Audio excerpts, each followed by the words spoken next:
Elit Magazin gündemine hoş geldiniz. Yine en çarpıcı gelişmelerle karşınızdayız. Bugün de skandallar, sürprizler ve yıldızların bilinmeyenleriyle dolu. Videoya başlamadan önce kanala abone olup bizi desteklemeyi ihmal etmeyin. Daha güçlü bir Elit Magazin için desteğiniz çok değerli. Şimdi koltuklarınıza yaslanın çünkü Elit Magazin gündemi başlıyor. Kanala abone ol, videoları beğenmeyi unutma. Türk sinemasına farklı bir soluk getiren usta yönetmen Yüksel Aksu, yeni filmiyle yine adından söz ettirecek gibi görünüyor.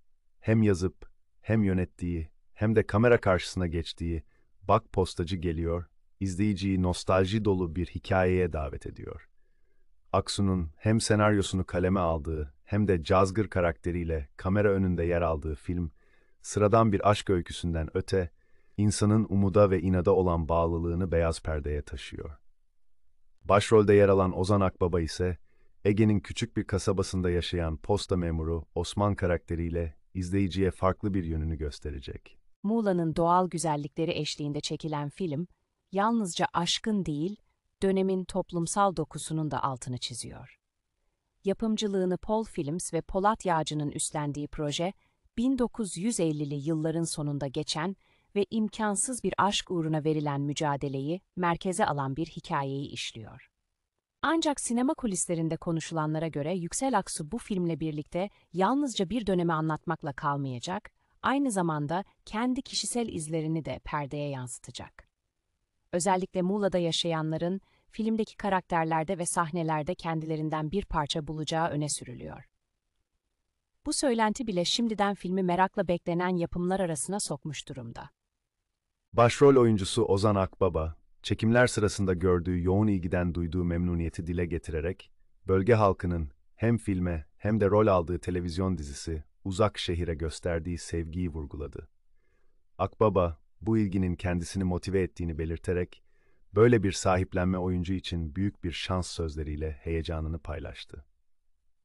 Kamera arkası kulislerinde konuşulanlara göre ise, filmin bazı sahneleri çekilirken, Muğlalıların figüran olarak sete dahil edildiği, hatta bu durumun çekimlere ayrı bir samimiyet kattığı ifade ediliyor.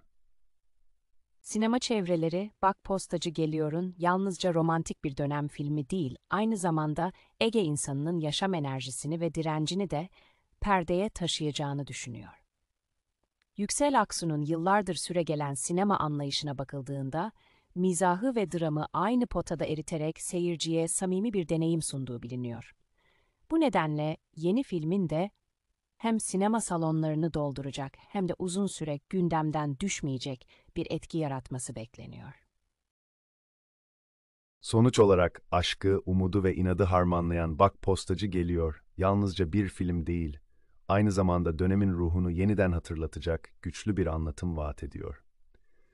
Henüz vizyona girmeden dahi magazin kulislerinde adından söz ettiren bu yapım, Türk sinemasında unutulmazlar arasına girmeye aday görünüyor. Kanala abone ol, videoları beğenmeyi unutma. İş insanı İzzet Özilhan ile 14 yıl süren evliliğini anlaşmalı olarak bitiren Yasemin Ergen'e ayrılığın ardından adeta yeni bir sayfa açtı. Sessizliğini bozan ilk hamle ise yakın dostlarıyla birlikte yaptığı Prag tatili oldu. Çekya'nın büyüleyici başkentinde objektiflere yansıyan ünlü oyuncu, şehrin tarihi sokaklarında verdiği pozlarını sosyal medya hesabından paylaştı. Evlilikleri boyunca örnek çift olarak gösterilen Yasemin Ergen'e ve İzzet Özilhan'ın yollarını ayırması, magazin gündeminde geniş yankı bulmuştu. Uzun süredir gözlerden uzak yaşayan ve evliliğiyle bilinen Ergen'in ayrılıktan kısa bir süre sonra moral tatiline çıkması, kulislerde yeni bir dönemin habercisi şeklinde yorumlandı. Paylaşımlarındaki neşeli tavırları, güçlü ve özgüvenli duruşu ise takipçileri tarafından silkinip kendine gelme adımı olarak görüldü. Prag tatilinde paylaştığı kareler kısa sürede binlerce beğeniye ulaştı. Özellikle tarihi köprülerde ve taş sokaklarda çekilen fotoğrafları hayranlarının yoğun ilgisiyle karşılaştı. Sosyal medyada özgürlüğün simgesi ve hayatın tadını çıkaran kadın gibi yorumlar dikkat çekti. Bu paylaşımlar ayrılığın ardından Ergenen'in hem moral bulduğu hem de yeni bir hayata cesurca adım attığını ortaya koydu.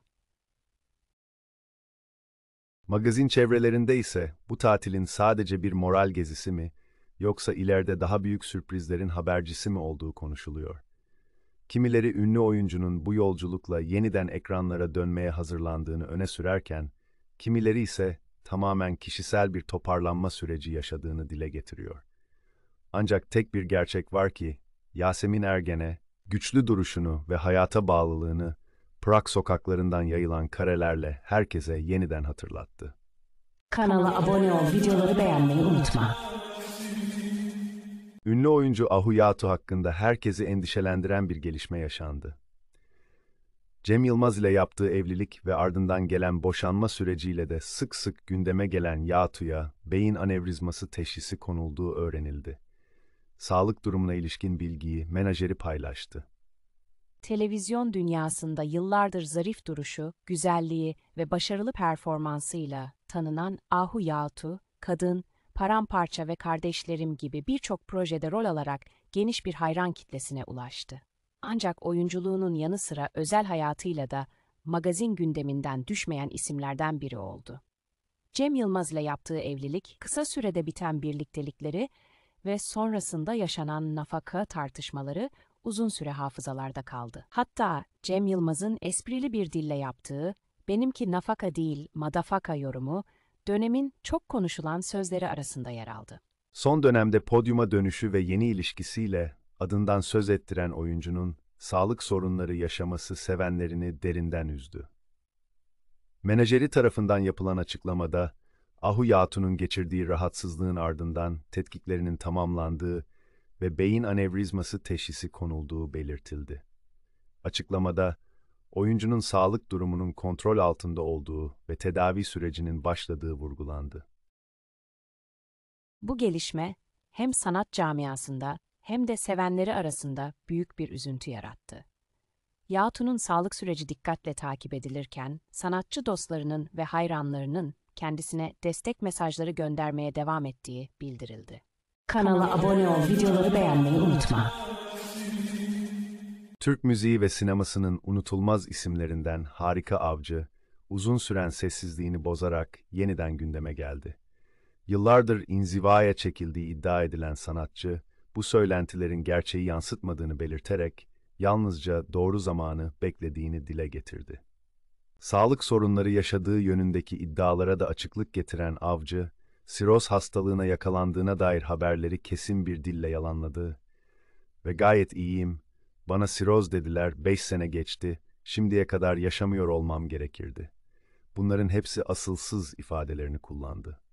Ünlü sanatçı, hayatının en büyük travmasını kızını erken doğumda kaybetmesiyle yaşadığını, bu kaybın ardından ruhsal bir çöküş içine girdiğini ve doktorunun verdiği ilaçların zamanla bağımlılığa yol açtığını söyledi. Ancak alkol sorunu yaşadığı iddiasının tamamen yalan olduğunu vurguladı. "Hiçbir zaman alkol sorunum olmadı, yaşadığım zorluklar ilaç kaynaklı bir süreçti ve ondan da kurtuldum" dedi. Avcı, uzun yıllar boyunca maddi zorluklar yaşadığına dair haberleri de reddetti. Geçmişte dolandırıldığını, bu konunun halen yargıda olduğunu belirten sanatçı, "maddi olarak kendi kendime yetiyorum. Ben işim oldukça görünürüm, yoksa kendi halinde yaşayan bir kadınım. Sürekli açıklama yapmak zorunda değilim" diyerek iddialara karşı durdu. 5 yıl boyunca evinden hiç çıkmadığına dair söylentilere ise esprili bir şekilde yanıt verdi. "Bir insan evden çıkmadan 5 yıl yaşayabilir mi? Benim bir köpeğim var, onu sevgimle hayata bağladım. Hayattan kopmuş biri evcil hayvanına böyle bakabilir mi?" sözleriyle kendisini savundu. Sanat dünyasıyla arasına mesafe koyduğunu ifade eden Avcı, bu dünyanın büyük oranda çıkar ilişkilerine dayandığını, gerçek dostlukların ise çok az bulunduğunu dile getirdi. Halktan biri olduğunu, insancıl yönünün daima önde geldiğini belirten sanatçı, sahnelere duyduğu özlemi de paylaştı. Ancak eski sahnelerin ve eski dinleyicilerin artık kalmadığını, bu nedenle gelecekte yeni şartlara uyum sağlayarak yeniden sahneye çıkabileceğini söyledi. Yeni fotoğraf paylaşmamasına da açıklık getiren Avcı, yaş almanın doğal bir süreç olduğunu hatırlattı.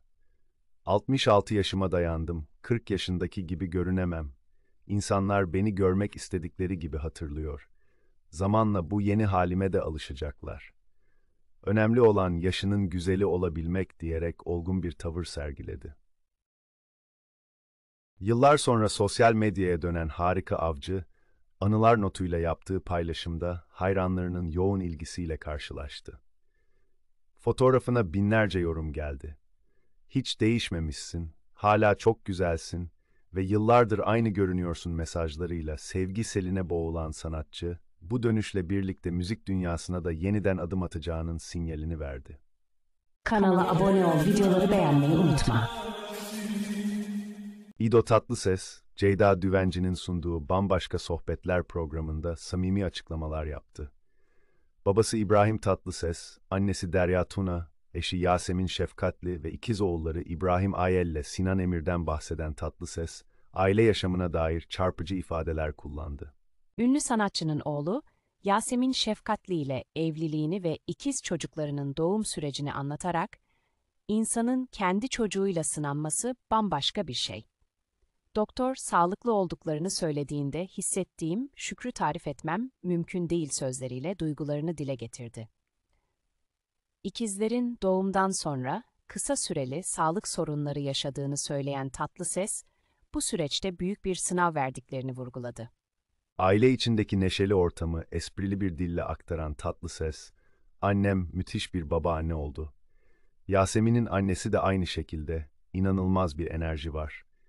Ev biraz deliler hastanesine döndü" ifadelerini kullandı.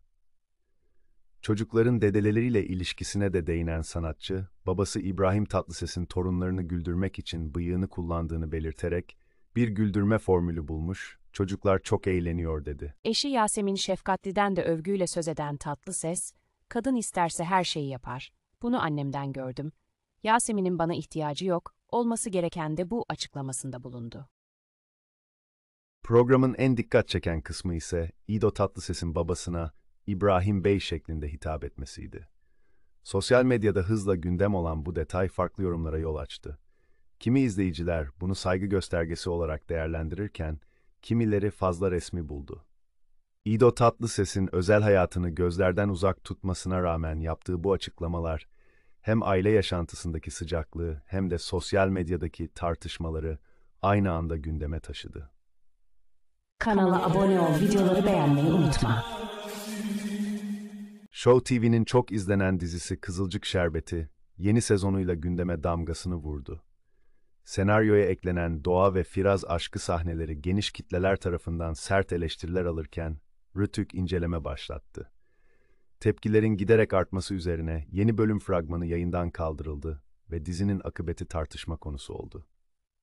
Birsen Altuntaş'ın paylaştığı bilgiye göre, tartışmalı sahneler yeniden kaleme alındı ve senaryoda değişiklikler yapıldı. Bu gelişmeyle birlikte yeni bölümün planlandığı gibi ekrana geleceği netlik kazandı. Yaşanan krizin bir başka boyutu da dizinin senaristi Merve Göntem üzerinden ortaya çıktı. Anadolu Cumhuriyet Başsavcılığı'nın yürüttüğü soruşturma kapsamında gözaltına alınan Göntem, adli kontrol şartıyla serbest bırakıldı. Hakkında teşvik ve suç işlemeye tahrik suçlamaları yöneltilen Göntem'in avukatı, sosyal medyada sistematik bir linç kampanyasıyla hedef alındığını ve bu süreçte müvekkilinin ağır hakaretlere maruz kaldığını belirtti. 4 yıl önce verdiği bir röportajdaki sözlerinin bağlamından koparılarak dolaşıma sokulduğunu vurgulayan avukat, yaşananların hukuk adına bir garabet olduğunu ifade etti. Sanat dünyasından da geniş yankı bulan bu sürece pek çok oyuncu ve meslek örgütü tepki gösterdi. Berna Laçin, geçmişte söylenen cümlelerin suç sayılmasının siyasi ikiyüzlülükle çeliştiğini dile getirirken, Farah Zeynep Abdullah, dizilerin kurgusal yapısına dikkat çekti. Senarist bir ise sosyal medya linç kültürünün meslek onurunu tehdit eden bir silaha dönüştüğünü açıkladı. Tüm bu tartışmaların merkezinde yer alan Kızılcık Şerbeti, bugüne kadar pek çok sıra dışı hikayeyi ekrana taşısa da, bu defa toplumsal hassasiyetleri derinden sarsan bir sınırın aşıldığı gerekçesiyle eleştirilerin hedefi oldu. Rütük Başkanı Ebubekir Şahin'in, aile kurumunu ve toplumun huzurunu doğrudan etkileyebilecek sahneler vurgusu dikkat çekerken, yapımcı Gold Film yayımladığı açıklamada, Türk toplumunun değerlerine karşı hassasiyetin her zaman gözetildiğini belirtti. Sonuç olarak dizi cephesinde yaşanan bu kriz, yalnızca bir senaryo tartışmasının ötesine geçerek ifade özgürlüğü, toplumsal değerler ve sanatçının hedef alınması gibi daha geniş bir tartışmayı da beraberinde getirdi. Senaryonun yeniden yazılması ise Kızılcık Şerbeti'nin toplumda ne kadar güçlü bir etki yarattığını ve izleyici tepkilerinin yapım sürecine doğrudan yön verebildiğini gösterdi. Kanala abone ol, videoları beğenmeyi unutma. Ekranların unutulmaz isimlerinden Merve Boluğur, yıllar boyunca siyah saçlarıyla hafızalara kazınmış, özellikle Acemi Cadı'daki Ayşegül rolü ve Küçük Sırlar'daki etkileyici performansıyla geniş bir hayran kitlesine ulaşmıştı. Ancak bu kez alışılmış imajını tamamen yıkarak bambaşka bir görüntüyle gündeme oturdu. Siyah saçlarıyla özdeşleşen Boluğur, ani bir kararla saçlarını kızıl ve turuncu tonlarına boyatarak şaşırtıcı bir dönüşüm sergiledi. Kariyerinde uzun soluklu bir ara vermesine rağmen, özel hayatı ve paylaşımlarıyla magazin gündeminden hiç düşmeyen ünlü oyuncu, radikal değişimleriyle sık sık konuşulmuştu. Murat Dalkılıç ile olan evliliği ve ardından gelen boşanma süreci sonrasında kendi kabuğuna çekilmiş, bir dönem adeta sahneden tamamen uzaklaşmıştı. Buna rağmen sosyal medyada attığı her adım, yaptığı her paylaşım büyük yankı uyandırmaya devam etti. Boluğur, reklam yüzü olarak katıldığı bir lansmanda hanım hanımcık tavırlarıyla göz kamaştırmış, yıllar sonra ilk kez bu kadar farklı ve sakin bir imajla görülmüştü.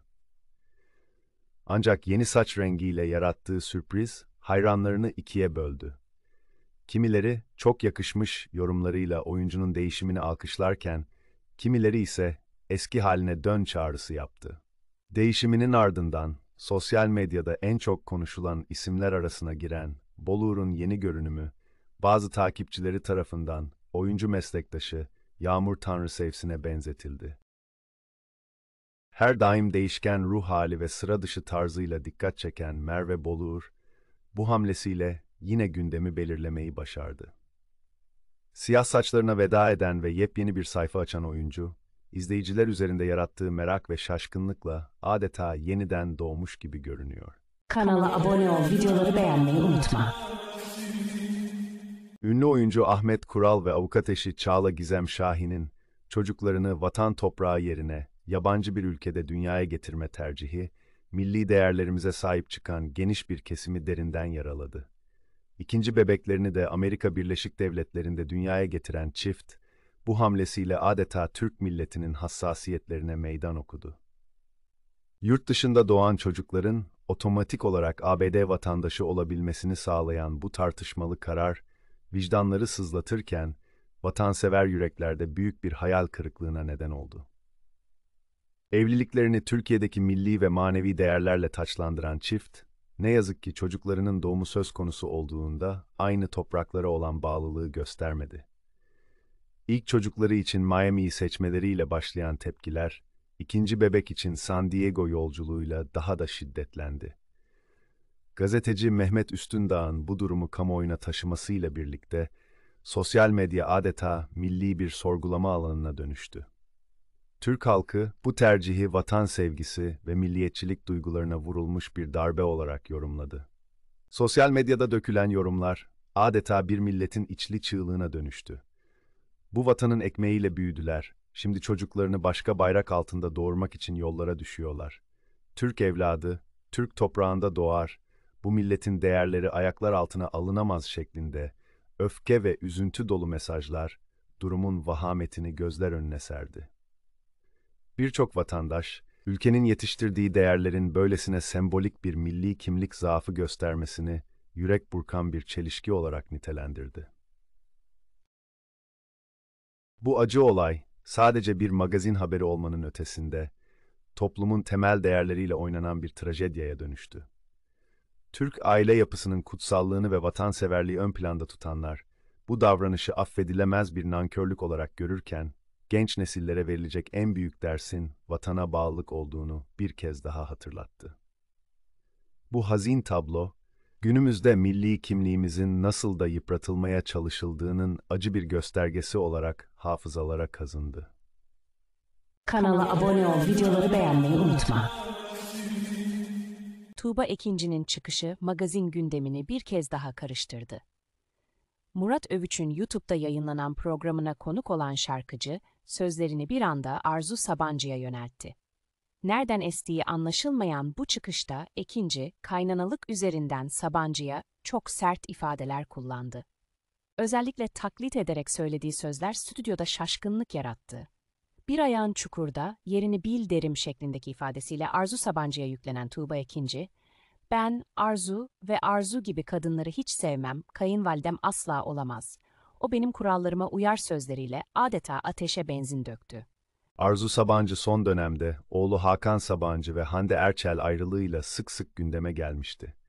Hande'yi aileye uygun bulmadığı iddiaları ve sosyal medyada yaptığı cehalet vurgusu tartışmaları büyütmüş, Hande'nin hayranlarını kızdırmıştı. 3 yıl boyunca devam eden aşkın bitişiyle birlikte gözler Sabancı'ya çevrilmiş, açıklamaları ayrılığın perde arkasında kaynana etkisi olduğu yönünde yorumlanmıştı. Diğer yandan Hande Erçel de ayrılıktan sonra gözlerden uzak kalmaya çalıştı. Magazin muhabirlerinden kaçmak için gece yarısı randevuları tercih etse de kameralardan kurtulamadı. Etiler'de bir güzellik merkezinden çıkarken görüntülenen oyuncu, "Bu konu hakkında asla konuşmayacağım" sözleriyle Hakan Sabancı sorularını yanıtsız bıraktı. Bu "asla" vurgusu kimilerine yeniden barışma ihtimalini düşündürürken, kimilerine göre ise Hande'nin noktayı tamamen koyduğunu gösterdi. Oyuncunun ayrılık sonrası net tavrı ve uzaklaşma çabaları dikkat çekici bulundu. Dikkat çekmeyi çok seven ve bu uğurda sınır tanımayan Tuğba Ekinci, genç yaşta Osman Sınav tarafından keşfedilip şov dünyasına adım attı. Çarkıfelek hostesliği ve Kral TV VJ'liği ile tanındı. Güzellik yarışmasında ilk 20'ye kalsa da babasının müdahalesiyle yarışmadan çekildi. Müzik kariyerinde Erol Köse ve Şahin Özer'le çalıştı. Buzda dans finalisti oldu. Magazin gündeminde Fatih Özbilen'le evliliği, İbrahim Çelikkol ve Cengiz Coşkun gibi isimlerle ilişkileri, Jaguar marka otomobiliyle ilgili suç uydurma davası ve aldığı hapis cezasıyla hafızalara kazındı. Kanala abone ol, videoları beğenmeyi unutma.